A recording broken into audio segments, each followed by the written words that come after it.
Let's get underway.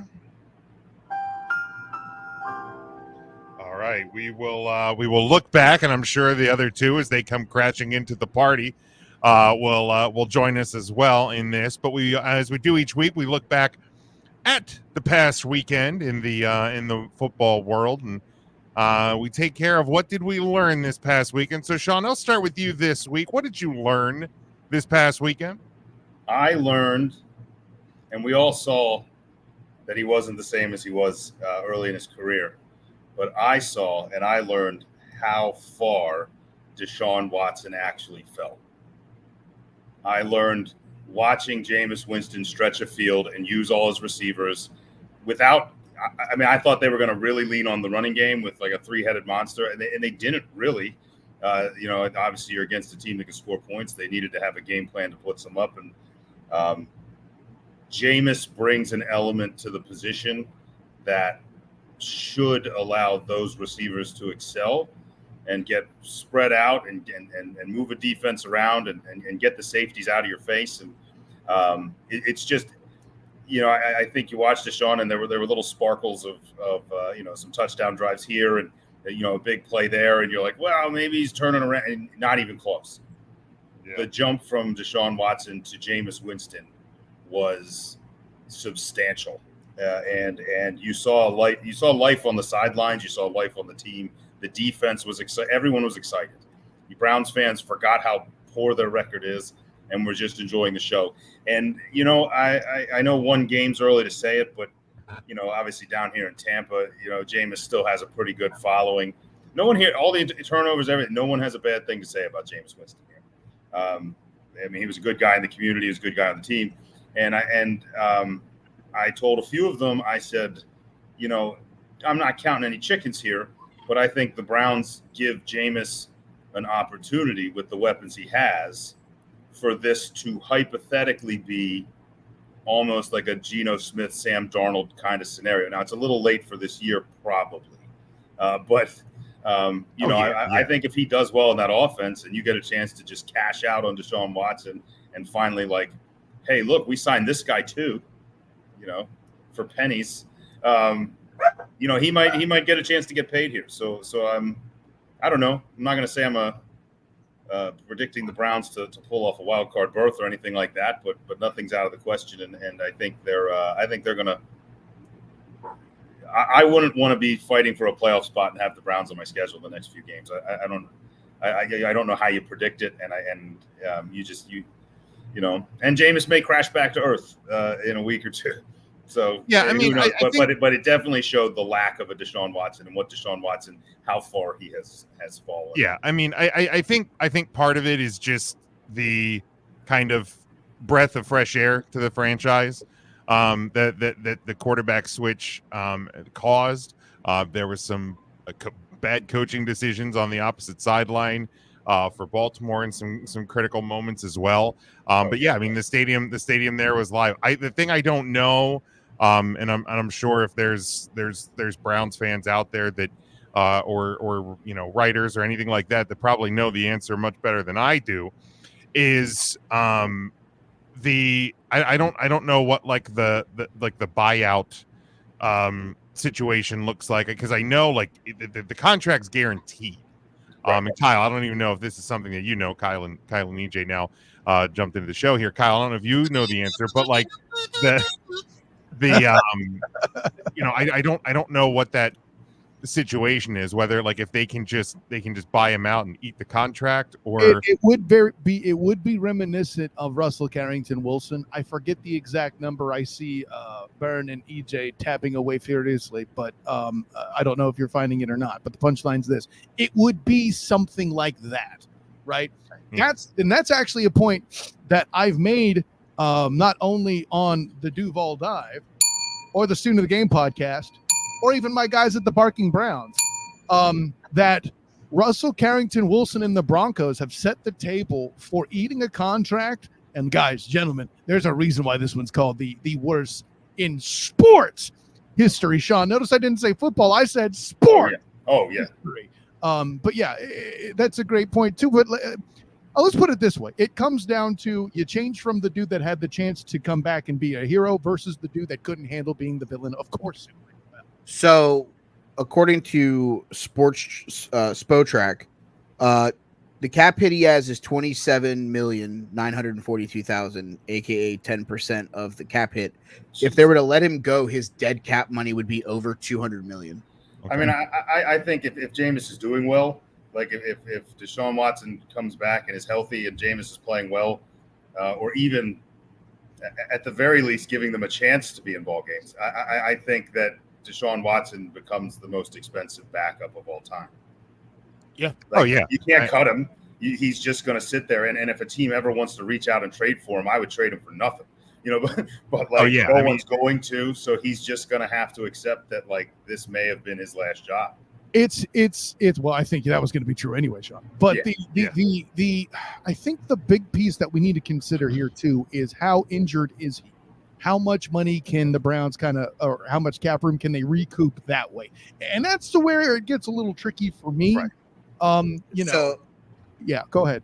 Looking at a bigger breakdown, the 2024 season, his base pay is $1.2 million, signing bonus of 8.7, restructured protection of 17 million, and a dead cap space of 27 million. Next year is where things get interesting. The next 2 years, his base pay is 46 million with an $8 million signing bonus. He has a cap hit of 72 million both years and would have dead cap space next year of 172 million and 99 million in 2026. So, but that's the thing. The part that we're missing there, and that's a good breakdown of how bad it could get. Bern, I hear you on that. Where I sit is they have some sort of an insurance policy for him money wise, right? If for whatever reason Jameis is declared unable to play or unfit to play moving forward, that could change a lot of things. I don't know how bad his injury is. Maybe that's not a thing. Maybe that's something where the two parties find a way to meet in the middle somehow. We got first ever Bobby Bonilla NFL contract. Yeah, the bottom line for the Browns is, that they're probably gonna have to make a hard business decision somewhere. Follow those Browns guys that Kyle dinged the bell for. But either way, looking at where they are and looking at that contract, Johnny Manziel is the happiest man in America because he is no longer the Browns' biggest. Correct. The good news for the Browns is they have 9 games left. Now, I don't think that there's really any realistic or even far out possibility that they're making the postseason. The good news for them, though, is out of the 9 games left, 8 of them are against teams in the AFC. So if they want to go on the craziest run ever, at least the field in front of them is correct to try to do it. But nobody would be silly enough to say that they could still compete for the playoffs, right, EJ? Jameis Winston's going to make EJ look like a genius. All right, student of the game, Kyle Nash. What did you learn this past weekend? God, you'll need to take me a second. I just kind of warped in from a early recorded edition of the Duval Dive. Freaking Cam Robinson getting trade completely ruined my life for the moment. I'll leave it at that. Jaden Daniels is a strong man. This dude has a bruise injury. Forget the game. Bleep the game. You have at one point the commentator saying they might have to bring in Marcus Mariota. I don't think he can throw it quite that far. Say even that humpy bumpy. I get it. It got too backward. It's cool. But damn it. This is what happens when you kick your habit of ACC quarterback draft play and get a guy that's not from that conference to quarterback your NFL squad. Bravo to you, Red Tails. Sorry, Commanders. He is good, man. He is good, man. I'll tell you. Yeah, real good, real strong. Like he made a pass with apparently a torn, middle of his body that most quarterbacks in the league can't make healthy. So, good God, good on him. Good on Washington fans for actually finding. Is he MVP conversation for you guys? I won't go MVP yet, but he's certainly a Rookie of the Year favorite, isn't he? Oh yeah, that's a runaway at this point. I mean, he's probably a candidate for both. I doubt he's going to win both. You're not. Unfortunately, you're probably not going to win both. But there's few other guys. it's a short list of guys that are as important to their team right now as he is. I would give TJ Watt more votes for MVP right now than I would him. Oh, he's there too. Yep. See my response to your CJ Stroud MVP talk in Week 8 last year, and you'll know how I feel about this question this year. And look, all I said is a conversation. If you're putting together 5 guys, is he one of the 5 guys you're considering? I You don't. would I be don't. excited about 5 guys. I don't- wouldn't you, TJ? I mean, it's a I good- never- it's a good burger, Hold on, okay? hold on. 5 guys are overrated shit though. Let's be real. It's a good Those burger. fries are overrated. Burgers are actually pretty good. It's the fries are overrated. But that's just me. So is your top 5 over MVP candidate list? Brrr! I haven't I done. don't- I'm here, boys. Wait. I haven't I'm done, here. I haven't done a list yet though. What are we talking about? Buddy, You you constantly have a list going. You somehow have Patrick Mahomes at number Mike, 1. you know me a long time. I do top five Championship all the time. pedigree. That's right. You're damn right. You're damn right. Not even Always- using that He, term. he always has a top 5 and 10 people are on it. Dude, it's EJ the thing. It's always a he- thing, Jim. You know this already. Yes, I'm well aware. EJ, what did you learn this past weekend? Okay, so let me just preface this real quick that I think John Harbaugh is a fantastic coach. I think he's a top 5-ish coach in the league, Okay. Hot seat. without question. No, he's not. No. Percolating. Don't give me ideas yet, though. No. I love John Harbaugh, and he's definitely one of the best coaches in the league. But man, we gotta talk about some of his coaching adjustments once in a while. I think we all sat here and said that during the A-Style game last year against KC, that loss was squarely mostly on John Harbaugh and his coaching. Are you going to bring that blasphemy here in Big Jim's House of You damn- Harbaugh? Yeah, look. This is why I prefaced the whole soften the bold whole take. blow here. This week against Cleveland, 11 carries with Derrick Henry. What are we doing, John? Come on. Same issue in the A-Style game last Is year. it not one Running of the the ball. best front sevens in the NFL though? That's But the again- one thing the Browns do well is interior defensive line. That's why there's only 11 Derrick Henry carries. Let me be clear. There's other mistakes that had a lot bigger impact than not running Derrick Henry enough. Well, Just the defense was pretty shitty also too this weekend. But Yeah, I mean, so he had 11 carries, but what were his? I'll tell you right now. Well, he was averaging 6 yards a carry, so Oh, maybe wait, this is a a great little bit game. of a valid question. This is a high scoring game now with Rangers and the Capitals. 4-3 Caps now. Wow, I'm actually shocked you knew that they were Shut playing. up. No, Come on, um, come on. I am a Rangers fan. I'm only a Rangers fan. Come on, what's wrong with me? Big hockey You're not. guy. Yeah, Sure big, you are. Big guy. Sure Big you guy. are. Wait. Big guy. Big guy. Allegedly. Their season was over a while ago. The Texas Rangers haven't been relevant in baseball for years, just like your Mets. The who? Got The who? him. Got him. Got him. Got him. Texas Rangers. See, asshole. EJ didn't know how to respond because I made a baseball joke, and I don't. Big hockey guy. Old Emmerich Yager up here. Yeah. It was, Is he still playing? I'm joking. Emmerich Yager. Yager Playing now. actually is still This is playing last this year. year. Yeah. He's retiring at the end Europe, of this year. Yeah. Yeah. What a hell of a dude, man.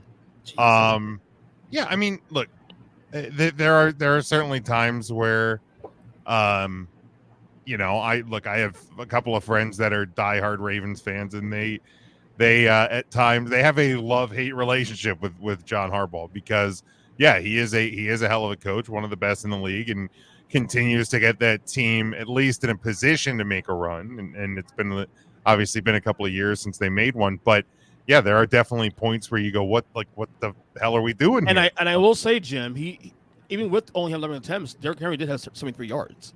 So Yeah, that's what I he's said. still- He averaged 60. Okay, we're gonna do this. You're gonna chop up data, EJ Christian. One last question you have to ask before you move on. What was his long carry? 39 yards. 39 yards. Okay, so I know math is tough for you, so we'll raise it to 40, right? You said he had 75 yards on the day? 73 yards. 73 yards, and he had a 39-yard carry, right? So that brings that down to 43 yards out of 10 carries, 4.3. The correct analysis is that's still pretty good. So there's that. Right. That that's still a first down every like 2.5 plays. Still feed the beast, brother. Still feed the beast. Yeah, I mean, I don't know what the question was there. But yeah, it doesn't look great. It's one of those losses. Bob. I'm just saying, Harbaugh. You didn't even have to hit the button. Nobody knew. That's true. Yeah. Nobody knew. I'm just saying Harbaugh gets a little cute for his own good sometimes. You know what I mean? That's all. Well, here's what I would compare it to, buddy. It's the hipster version of Dan Campbell. He Correct. was aggressive before it was cool. Correct. Right. To be fair. Yeah. Mikey B, what did you learn this past weekend? I learned that there's an underrated coach in the Southeastern Conference. His name is Mike Elko from Texas A&M. Yeah. Because the adjustment that he made of benching his starting quarterback to go to a guy who he knew was going to be an absolute game changer when the Texas A&M offense was struggling. They score 31 second half points. They made the right decision in the defense that Brian Kelly and the LSU Tigers were running. Mhm. Mike Elko potentially got Texas A&M to the doorstep of potentially playing in an SEC title game in a decision that a lot of people, as soon as he made it, were on Twitter going, why is this guy doing this? I don't understand it. Well, obviously, Mike Elko understood his decision, and he backed his decision 150%, and then went out and found a way to win a football game. So we sit here, we give Kirby all of the smart marks and all the praise there. We talk about the Alabama hierarchy from Saban to DeBoers and all the other coaches, and of course, Coach Brian out there in LSU. But I'll tell you what, Wait. Who gives Coach Brian props on this? I do. podcast? I Oh, do. Excuse me. Carry on.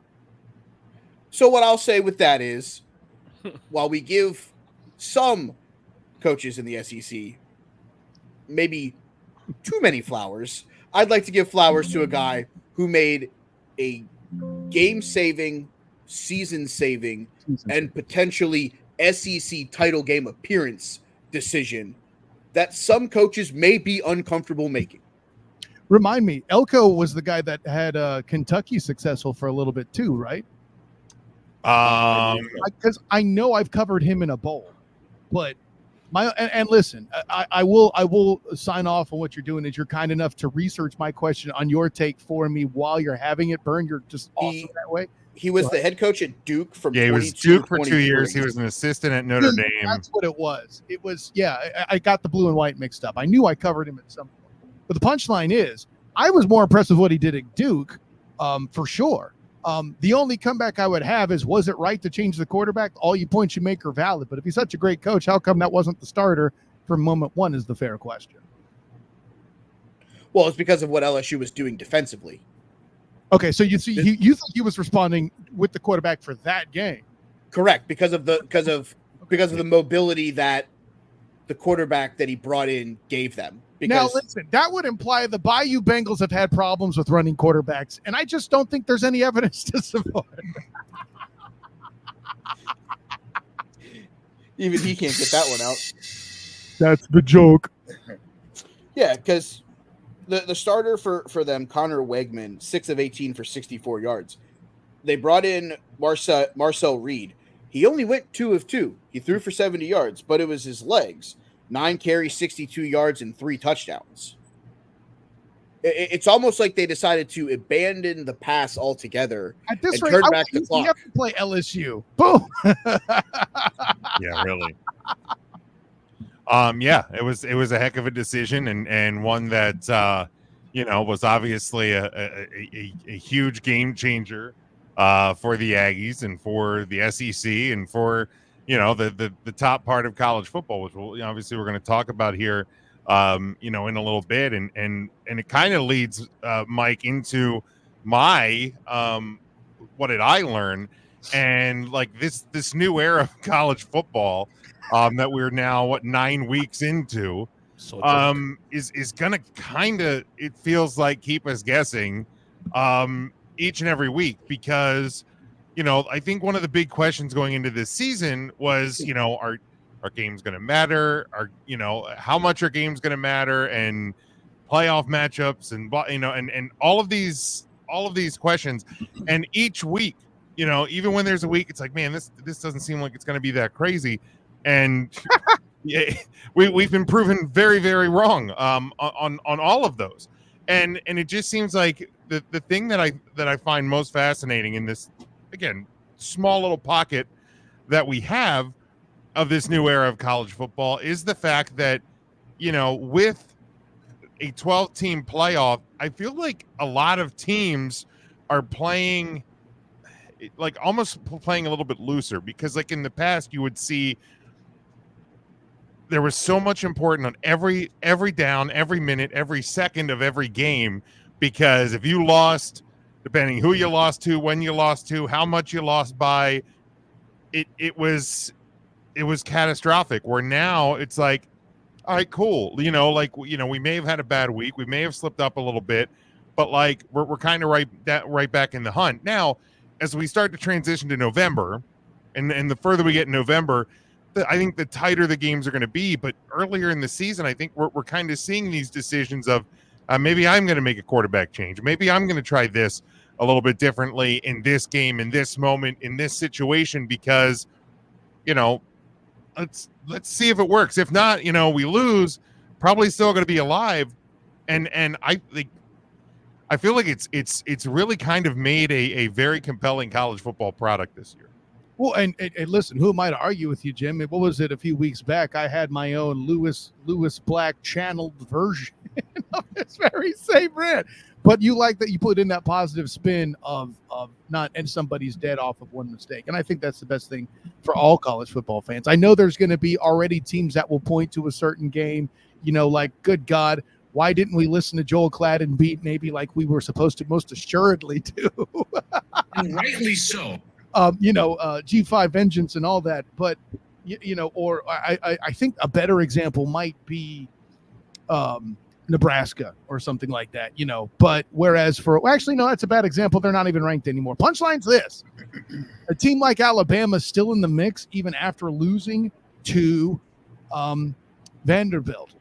A team like Notre Dame's still in it, after one misstep. No, that's not an Irish Slam, although that would sound like a great drink for a beer. But, yeah, tell me more about that, like the drink part. Yeah, that's more of the Irish slams. Sign me up for the alcohol, please. Right? Isn't there a redheaded female wrestler? Easy, Rod. Easy. What? It's Irish. I'm just saying. Anyways. Well, Yeah, I think the thing with this year in college football, like, we're living under the world of, like, is a loss in early September, early October more painful than a loss in December? I think that's something we're going to find out. Like, Notre Dame, obviously, Kyle will the G5 comment, and we'll get to that. Eventually. Oh no, they have another G5 yet on the schedule that's ranked that they could still stumble to, so I'm fine. So what I'm saying here is a loss to them if they now run the table, and compared to a team losing a game one of their last 2 weeks of the season, potentially even losing a conference title game, could that leave a team on the outside looking in? Looking at you, Iowa State versus BYU. Yeah, no, exactly. Well, and the punchline, I mean, elements of that have happened in the past. Please see a number of SEC occurrences, right? But I think it's losing a game in late October, early in November doesn't necessarily murder you unless you're in the Big 12. So, yeah. Yeah. Well, what's exciting me is just, and I'll just get it in quick here, is I think one thing you're seeing is like these teams that have that loss, where in years past, it's like, well, there that goes. We're not going to be in the 4. And you don't really change anything. You just play your game and you win as many as you can. And, you try to go to a bowl game and do your thing. Whereas now these teams that are like in those early teens or even 15, 16 are like, you know what, if we can shock the world here, we could still win a national title. And so you're seeing these teams reach, and you're seeing A&M make that decision. And, the idea that like Alabama's like, well, hey, let's just get out there and get flashy, and if you find yourself in a hole, you're like, we can't do one more. So we got to do anything we can today. And you're starting to see some excitement out of those middle teens and even as low as 20, because there's still hope. I think you're going to see some of those teams, especially here late in the year, try to stay flashy, try to stay relevant, and try to sneak some games out. So I think that's exciting. Yeah, for sure. Catching up on a couple of comments here. We have a comment. It says loss is more painful in September. See, this may be the hopeful homer in me, but it really isn't. And now, granted, like a loss to a Northern Illinois team, especially that one hurts. Especially when you've shown week 1 and post week 2 what you're capable of, that one it's just one of those ones where you really scratch your head. I'm also curious in the years moving forward, the more that the portal, especially at the quarterback position, and the roster turnovers that we're going to see with teams. If you're not going to see, now granted, I'm not thinking it's going to happen with a team that's ranked as high as Notre Dame was, but if you're going to see teams who are in the top 20 that have had a high roster turnover that are going to trip up to teams they shouldn't trip up to, because those smaller schools are not going to they're going to have rosters that they've built and curated for years. As I'm not. Let's table that. But in a lot of instances, there's going to be outliers. But like, when you have a team that has a fresh offensive line who's basically starting their second games ever, and a quarterback that hadn't played since early October the year before and is on a completely different roster. If you get behind by a team who gets full of piss and vinegar, you may not be able to recover from an early stumble. But that's we have to see more data in years in the future. But like, I think while it may hurt to lose to one of those teams, obviously you can recover. We're going to go over where the AP top, the top 15 and how it plays out to what the playoff would look like here in a minute. But you're gonna start to find now that we're turning the calendar page November this week, and there's going to be teams that if you lose this weekend, you may not be able to recover from it. And so I do disagree on the real quick, Bern, let me get this in. I have to apologize to Jim as somebody who's watched DJ Mack, Mikey Keene, and Parker Navarro all be FCS quarterbacks after leaving UCF. They've entered the chat. Just fair. I will say the other thing, and this might be a bad team to use as an example, but I'm going to use them as an example. It's Boise State. The loss to Oregon in September, if they run the table, it looks okay. They lost to a team who's going to probably play in the Big Ten title game. And had a shot to win. Make sure you point that out. Close game, yeah. But if they lost this past week to UNLV, or they lose this week to, I don't know whom they're playing, a loss at this point now knocks them out of the G5 top team more than likely. Yeah. But the loss in early September, taking a shot, playing a team that arguably is going to end up in the top 5, whether they win the conference or not is up for conversation, and that's another conversation for another day. But a loss to a team who potentially could go into their conference title game undefeated, and that being their loss in September, as long as they do their job moving forward, they're going to have a shot at redemption. Yeah. Jason had a comment here. He said, "Go Niners." Congratulations. I mean, I guess. Yeah. Like, cool. If I may, as the Niners fan on the panel, are you that excited, Jason? Jesus. Right. Yeah, great. All we know is that we're going to finally see Big Jim's space program get into launch here. Jason's very emotional, so don't mind him. There's actually no emotion at all. No, Jason, I'm saying, not you. Oh, okay, yeah. That's great. Jason does ask, who gets fired first? Boone, the Yankees manager. McCarthy. Wrong. Probably. Yeah. Wrong. It's Aaron Boone, and he gets fired tomorrow if they lose this game. Yeah, 100%. It's a sweep. Yeah, maybe. Yeah. They may fire him while the Dodgers are lifting the World Series trophy.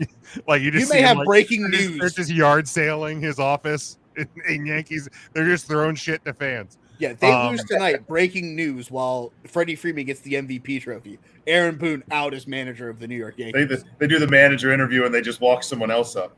And Devin says, "What I learned this weekend is Tua is not the missing piece for the Dolphins." Look, here, I wouldn't read too much into this past weekend. It's his first game in weeks. I like that take. Yeah, I don't think it's a great take. I mean, I know you may be right. You're a Dolphins fan. You're going. It's going to take longer than that. Go ahead, Mike. Tua is not the missing piece for this Dolphins team because there's too many other pieces that they need to address. EJ, finish what you were going to say. No, the defense prior to Tua coming back last couple weeks, it was really solid. And then this week, Tua gets back, he plays well, and defense is let up. So they got a lot of issues beyond Tua at this point. So yeah. But you know, Yeah. Kyler Murray, am I right? It's not. It's Maserati amazing. Mars. Let me tell you that- a lot of Let me different- tell you, Sean, that NFC West is very interesting right now. 4-4, 4-4, 4-4, 3-4. It's Incredibly. crazy. Yeah, Yeah, they it's- get handicapped and they still can't take advantage of it. Yeah, who knows when we get to what's going to happen this weekend? More on that later. More Yes, on yeah, it. yeah, Good yeah, work, yeah, son. I see. More on that.